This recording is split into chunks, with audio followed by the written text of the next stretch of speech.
আমার একটাই কথা, একটাই বক্তব্য, এই সরকারের আপনি নুন খাচ্ছেন, এই সরকারের গুণ গাইতে হবে। হুমায়ুন কবির থেকে নারায়ণ গোস্বামী। আরজিকর কাণ্ডের আবহে পরপর বিতর্কিত মন্তব্য তৃণমূল নেতা বিধায়কদের। সে তালিকায় এবার নয়া সংযোজন পুরুলিয়া পুরসভার চেয়ারম্যান নবেন্দু মাহালি। আরজিকর কাণ্ডে প্রতিবাদের ঢেউয়ে সামিল শিল্পীরাও। এই অবস্থায় সরকারি ভাতার প্রসঙ্গ তুলেই সরকারের প্রশংসা করার নিদান পুরুলিয়ার পুরো চেয়ারম্যানের মুখে। আমার একটাই কথা, একটাই বক্তব্য, এই সরকারের আপনি নুন খাচ্ছেন, এই সরকারের গুণ গাইতে হবে।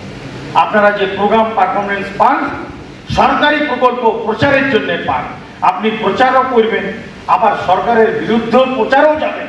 এই দুটা জিনিস একসঙ্গে হবে নাই বলতে, আপনাকে একটা রাস্তা বেছে নিতে হবে। এটা ঠিক,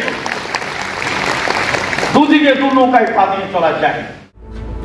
পুরুলিয়ার পুরো চেয়ারম্যান তথা শাসক নেতার এমন বক্তব্যের পরে প্রশ্ন উঠছে, ভাতার নামে কি সরকার আসলে স্তাবক তৈরি করতে চাইছে? শিল্পী সত্তাকে নিয়ন্ত্রণের চেষ্টা হচ্ছে, দেওয়া হচ্ছে থ্রেট। মুখ খুলেছেন শিল্পীরা। সরকারের যে যেসব কর্মশালা তারা চালাচ্ছেন, যেসব কাণ্ড করছেন, সেগুলোর ব্যাপারে যদি কিছু না বলতে পারেন, তাহলে সেটা তো ভীষণভাবে একটা বাধা সৃষ্টি করে দেওয়া। এবং এই ব্যাপারে একটা বাক স্বাধীনতা অবশ্যই থাকা উচিত প্রতিটি শিল্পী মহলের, নাট্যকর্মী থেকে শুরু করে সবার প্রত্যেকেরই থাকা উচিত। নিজে একজন শিল্পী হিসেবে, নিজে একজন নাট্যকর্মী হিসেবে আমি মনে করি যে সরকারের নুন খাইলে গুণ গাইতে হবে, এই যে বিষয়টা, এটা আমার মনে হয়েছে একরকমের থ্রেট কালচার। কারণ সরকার কার? সরকার মানুষের।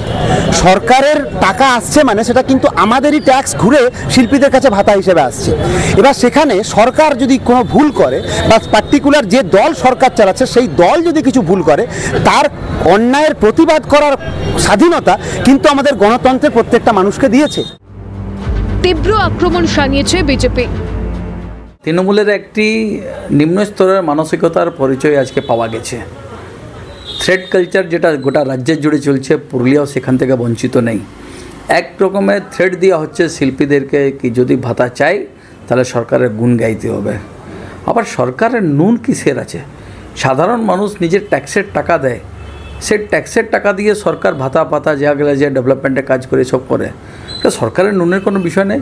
মানুষের গণতান্ত্রিক অধিকার আছে, যদি কোনো সরকারের ভুল পদক্ষেপ আছে, কোনো যদি দুর্নীতি আছে, বেআইনি কোনো কিছু হচ্ছে, তো তার বিরুদ্ধে আন্দোলন করার মানুষের গণতান্ত্রিক অধিকার আছে। সেই গণতান্ত্রিক অধিকারের জন্যই আজকে মানুষ পথে নেমেছে।